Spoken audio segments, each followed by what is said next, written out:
আমাদের হাওড়ার মধ্যে ডোমজুর এলাকাতেই তৈরি হচ্ছে একটি ইসকন মন্দির। নীলাঞ্জনা পার্কের একদম পাশেই এই মন্দির হওয়ার কারণে আমাদের বাড়ির থেকে খুব একটা দূরে না, সেই কারণে চলে গেলাম ভোটের দিন বিকালবেলা মন্দিরের উদ্দেশ্যে, মন্দির দর্শনের ক্ষেত্রে। আমার মা বাবা আগেই গেছিলো, আমি যেহেতু যাইনি তাই আমার যাওয়ার ভীষণ ইচ্ছা ছিল। এখানে গিয়েই দেখলাম সামনে ভীষণ সুন্দরভাবে জুতো খুলে রাখার ব্যবস্থা রয়েছে, যেখানে ভক্তরা এসে তাদের জুতো সুন্দরভাবে খুলে রাখবে। এবং সামনেই আপনারা দেখতে পাচ্ছেন একটা উঁচু জায়গায় রাধা কৃষ্ণের ছবি রয়েছে। সেখানে আমি শুনলাম যে চন্দন যাত্রা এবং বিভিন্ন স্নান যাত্রাতে বিগ্রহকে আনা হয় এবং স্নান করানো হয়। এবং সামনে ভীষণ সুন্দর একটি লাইব্রেরি রয়েছে, যেখানে গীতা এবং সমস্ত ধরনের বই কিনতে পাওয়া যায় এবং পুজোর বিভিন্ন ধরনের সামগ্রী কিনতে পাওয়া যায়। তো আমরা 4টের সময় যেহেতু গেছিলাম, সেই কারণে লাইব্রেরি বন্ধ ছিল, তাই ভিতরে ঢুকতে পারিনি এবং কিছুই খুব একটা দেখতে পাইনি। কিন্তু বাইরে থেকে যেটুকু দেখা গেছে ভীষণই সুন্দর, সমস্ত কিছুই পাওয়া যাচ্ছে, প্রয়োজনীয় জিনিস ভগবানের।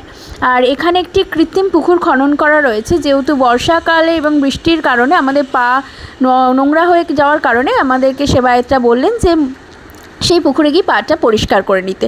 আমরা ধুয়েই উঠে পড়লাম মন্দিরের প্রাঙ্গণে, কারণ 4টে নাগাদ আমরা খুবই তাড়াতাড়ি পৌঁছে গেছিলাম এবং 4:30 নাগাদ মন্দির খোলা হয়, তাই সেই কারণে আমাদেরকে একটু অপেক্ষা করতে হয়েছিল। তাই অপেক্ষা করার সময় আমরা সামনে বজরংবলীর মূর্তি এবং শিব মূর্তি দেখতে পেয়েছিলাম। ভীষণ সুন্দর লাগছে মূর্তি দুটি সামনে। এবং এই সামনে নাকি ভক্তরা এসে প্রতিদিন বিকালবেলা বসেন, আর আজকে বৃষ্টির কারণে সেই জন্য কেউই ছিল না, আমরা একাই পৌঁছেছিলাম। এবং এখানে জানা গেল যে এখানে বিনামূল্যে গীতা প্রশিক্ষণ করা হয়, এখনও চালু হয়নি। তো এখানে সমস্ত ধরনের সুব্যবস্থা আছে, আপনারা ভোগও দিতে পারবেন এবং এখান থেকে ভোগ খেতেও পারবেন।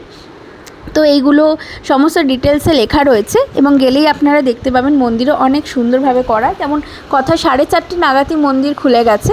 আমরা ঢুকছি মন্দিরের মধ্যে এবং ভীষণ সুন্দর ভিতরটা।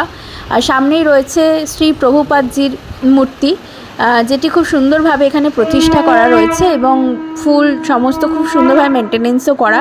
প্রথমেই ভগবানকে দর্শন করার আগে প্রভুপাদজিকে দেখে নেওয়ার পর দেখলাম যে মন্দিরের পর্দা সরল, কারণ মন্দির তখন খুলে গেছে এবং খুব সুন্দরভাবে শঙ্খধ্বনির দ্বারা এই মন্দিরের পর্দা খোলা হলো। ভগবানকে জাগানোর জন্য প্রথমে শঙ্খধ্বনি, তারপর ভীষণ সুন্দরভাবে মন্দিরের পর্দা খোলা এবং মন্দিরের পর্দা খুলে অসম্ভব সুন্দর মূর্তি, যেটা দেখে চোখ জুড়িয়ে যাওয়ার মতনই অবস্থা। আমার তো এরকমই হয়েছিল, ভীষণই ভালো লাগছিল দেখে। এবং পুরোহিত খুব সুন্দরভাবে উনি পুজো করছিলেন এবং অনেকটা সময় লাগবে বলে আমরা কিছুক্ষণ অপেক্ষা করেছিলাম এবং কিছুক্ষণ দেখলাম, তারপরে আমরা বেরিয়ে এসেছি। যদিও বা আপনারা দেখুন, খুব সুন্দর দেখতে লাগছে, আমি যতটা সম্ভব নেওয়ার চেষ্টা করেছি। এবং ভগবানের দুই মূর্তি দেখলে তো এমনি সবার প্রাণ শান্ত হয়ে যায় এবং সেটাই হয়েছিল। আর আমি চেষ্টা করেছি খুব সুন্দরভাবেই ছবিটা নেওয়ার, খুব একটা ভালোভাবে নিতে পারিনি কারণ অনেকটা দূর হওয়ার কারণে। আমি তবুও নেওয়ার চেষ্টা করছিলাম, জুম করে নিচ্ছিলাম যদি দেখতে পাওয়া যায়, যে আমি যতটা সম্ভব করেছি। তো সেখান থেকে বেরিয়ে আমরা চলে আসলাম, তখনও পর্যন্ত লাইব্রেরি খোলেনি, তাই সেই দিনে আর লাইব্রেরিতে যাওয়া হয়নি। পরবর্তীকালে যাওয়ার মন রইল, কারণ লাইব্রেরি থেকে আমার একটু কিছু কেনার আছে, সেই জন্য আমার বাড়িতেও গোপালের জন্য অনেক কিছু আমি ভেবেছি কিনবো, তাই। আর বেরিয়ে আসার সময় একটু ওপরের ভিডিওটা করে নিলাম। ভীষণ সুন্দর চারিদিক করা এবং ভীষণই ভালো লাগছে।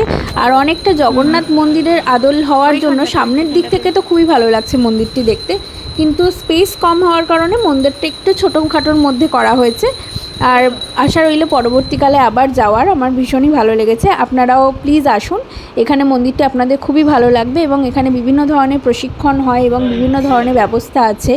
এখানে আপনারা ভোগ দিতে পারবেন, যে কোনো অনুষ্ঠান করতে পারবেন, চাইলে এর যে কমিটি আছে সেই কমিটির সাথে কথাবার্তা বলে আপনারা অন্নপ্রাশন, বিবাহবার্ষিকী, জন্মদিন সমস্ত ধরনেরই এখানে অনুষ্ঠানও করা যায়। আপনি চাইলে ভোগও দিতে পারবেন, সেবাও দিতে পারবেন ঠাকুরকে। সমস্ত কিছু ডিটেলস এখানে দেওয়াই রয়েছে, আপনি ঢোকার সময় দেখতে পাবেন। তো আশা করি আপনারা প্লিজ আসুন, দেখে যান, খুবই সুন্দর মন্দির। আমরা